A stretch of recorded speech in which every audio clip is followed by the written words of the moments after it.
ಶೃಂಗೇರಿ ಮರುಮತ ಎಣಿಕೆಯಲ್ಲಿ ಕಾಂಗ್ರೆಸ್ಗೆ ಮುಖಭಂಗವಾಗಿದೆ. ಬಿಜೆಪಿ ವಿರುದ್ಧ vote tampering ಆರೋಪ ಮಾಡಿದಂತಹ ಕಾಂಗ್ರೆಸ್ ಬಿಜೆಪಿಯ ಮಾತನ್ನ ಕೇಳಿ ಟ್ಯಾಂಪರಿಂಗ್ ಮಾಡಿದ್ರ ಹಾಗಿದ್ರೆ ಅಧಿಕಾರಿಗಳು 200ಕ್ಕೂ ಹೆಚ್ಚು ಮತಪತ್ರಗಳನ್ನು ತಿದ್ದಿದ್ದಾರೆ ಅಧಿಕಾರಿಗಳು.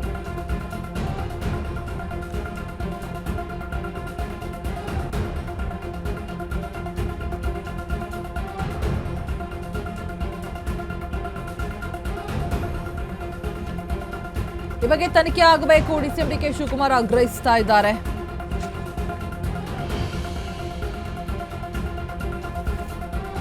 ಶೃಂಗೇರಿ ಮರು ಮತ ಎಣಿಕೆಯಲ್ಲಿ ಕಾಂಗ್ರೆಸ್ಗೆ ಮುಖಭಂಗವಾಗಿದೆ. ಬಿಜೆಪಿ ವಿರುದ್ಧ ವೋಟ್ ಟ್ಯಾಂಪರಿಂಗ್ ಆರೋಪ ಮಾಡಿದಂತಹ ಕಾಂಗ್ರೆಸ್ ಬಿಜೆಪಿ ಮಾತನ್ನ ಕೇಳಿ ಟ್ಯಾಂಪರಿಂಗ್ ಮಾಡಿದ್ರ ಹಾಗಿದ್ರೆ ಅಧಿಕಾರಿಗಳು 200ಕ್ಕೂ ಹೆಚ್ಚು ಮತಪತ್ರಗಳನ್ನ ತಿದ್ದಿದ್ದಾರೆ ಅಧಿಕಾರಿಗಳು. ಹಾಗಿದ್ರೆ ಜಯನಗರದಲ್ಲಿಯೂ ಕೂಡ ಈ ರೀತಿಯಾದಂತಹ ಟ್ಯಾಂಪರಿಂಗ್ ಮಾಡಿದ್ದಾರೆ. ಈ ಬಗ್ಗೆ ತನಿಖೆ ಆಗಬೇಕು ಅಂತ ಹೇಳ್ಬಿಟ್ಟು ಡಿಸಿಎಂ ಡಿಕೆ ಶಿವಕುಮಾರ್ ಆಗ್ರಹಿಸ್ತಾ ಇದ್ದಾರೆ.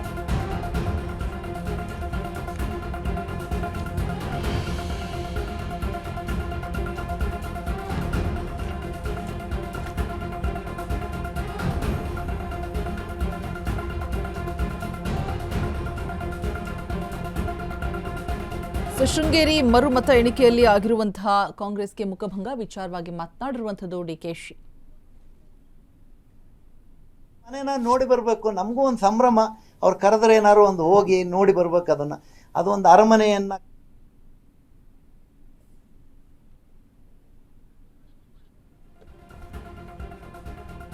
200ಕ್ಕೂ ಹೆಚ್ಚು ಮತಪತ್ರಗಳನ್ನು ತಿದ್ದಿದ್ದಾರೆ ಅಧಿಕಾರಿಗಳು. ಹಾಗಿದ್ರೆ ಜಯನಗರದಲ್ಲಿ ಈ ರೀತಿ ಟ್ಯಾಂಪರಿಂಗ್ ಮಾಡಿದ್ದಾರೆ ಅಂತ ಹೇಳಲಾಗ್ತಾ ಇದೆ ಕೂಡ. ಸೊ ಈ ಬಗ್ಗೆ ಡಿಕೆ ಶಿವಕುಮಾರ್ ಆಗ್ರಹಿಸ್ತಾ ಇದ್ದಾರೆ. ಈ ಬಗ್ಗೆ ತನಿಖೆ ಆಗಬೇಕು, ಏನು ತಪ್ಪಾಗಿದೆ ಕಂಡುಹಿಡಬೇಕು ಅಂತ ಹೇಳ್ಬಿಟ್ಟು ಡಿಕೆ ಶಿವಕುಮಾರ್ ಆಗ್ರಹಿಸ್ತಾ ಇದ್ದಾರೆ. ಇನ್ನು ಮತಗಳ ಪೈಕಿ ಎಷ್ಟೆಲ್ಲ ತಿದ್ದುಪಡಿ ಆಗಲಾಗಿದೆ, ಎಷ್ಟು ಮತಗಳು ಬಂದಿತ್ತು, ಇದ್ರ ಬಗ್ಗೆ ಕೂಡ ಸುಧೀರ್ ಕುಮಾರ್ ಮುರೊಳ್ಳಿ ಅವರು ಒಂದು ಕಂಪ್ಲೇಂಟ್ ಪತ್ರವನ್ನು ಕೂಡ ಬರೆದಿದ್ದಾರೆ. ಅನ್ಯಾಯ ಆಗಿದೆ ಅಂತ ಹೇಳ್ಬಿಟ್ಟು. ಮೇಲ್ಕಂಡ ವಿಳಾಸದ ಖಾಯಂ ವಾಸಿಯಾಗಿದ್ದು 2023ನೇ ಸಾಲಿನಲ್ಲಿ ಜರುಗಿರುತ್ತಂತೆ. ಸೊ ಈ ಅಂಚೆ ಮತದ ಎಣಿಕೆ ಟೇಬಲ್ನ ಏಜೆಂಟ್ ಆಗಿರ್ತಾರೆ ಆ ಸಂದರ್ಭದಲ್ಲಿ. ಸೊ ಇವರು ಇದೀಗ ಕಂಪ್ಲೇಂಟನ್ನು ಕೂಡ ಕೊಟ್ಟಿರುವಂಥದ್ದು. ಯಾವ್ಯಾವ ಸುತ್ತಿನಲ್ಲಿ ಇಷ್ಟಿಷ್ಟು ಮತಗಳು ಬಂದಿತ್ತು, ಎಷ್ಟು ರಿಜೆಕ್ಟ್ ಆಗಿತ್ತು, ಎಲ್ಲ ಕಂಪ್ಲೀಟ್ ಡೀಟೇಲ್ಸನ್ನು ಕೊಟ್ಟಿದ್ದಾರೆ. ಸೊ ಇದೀಗ ಡಿಕೆಶಿ ಅವರು ಕೂಡ ಅದರ ಬೆನ್ನಲ್ಲೇ ಏನು ತಪ್ಪಾಗಿದೆ ಕಂಡುಹಿಡಬೇಕು ಅನ್ನುವಂತಹ ಮಾತನ್ನು ಹೇಳಿದ್ದಾರೆ, ರಿಯಾಕ್ಟ್ ಮಾಡಿದ್ದಾರೆ ಇದ್ರ ಬಗ್ಗೆ. ಅಂಚೆ ಮತಗಳ ಪುನರ್ ಎಣಿಕೆಗಾಗಿ ಒಳಪಡಿಸಿದಂತಹ ಸಂದರ್ಭದಲ್ಲಿ 4 ಸುತ್ತುಗಳಲ್ಲಿ ಸೀಲ್ ಆಗಿರದಂತಹ ಕಟ್ಟುಗಳಲ್ಲಿ ಶ್ರೀ ಟಿ.ಡಿ. ರಾಜೇಗೌಡ ಅವರಿಗೆ ಸಂದಾಯವಾಗಿದ್ದಂತಹ ಮತಗಳ ಪೈಕಿ 257 ಮತಗಳನ್ನು ಡಬಲ್ ಮಲ್ಟಿಪಲ್ ಎಂಟ್ರಿ ಗೋಚರಿಸಿದ್ದರಿಂದ ಹಾಲಿ ಚುನಾವಣಾಧಿಕಾರಿಯಾಗಿದ್ದಂತಹ ಶ್ರೀ ಗೌರವ ಶೆಟ್ಟಿ ಅವರು ಅಮಾನ್ಯಗೊಳಿಸಿದ್ದಾರೆ ಅಂತ ಹೇಳಿಬಿಟ್ಟು ಆ ದೂರಿನಲ್ಲಿ ಉಲ್ಲೇಖ ಮಾಡಿರ್ತಾರೆ. ಯಾರು? ಸುಧೀರ್ ಕುಮಾರ್ ಮುರೊಳ್ಳಿ ಅನ್ನುವಂಥವರು.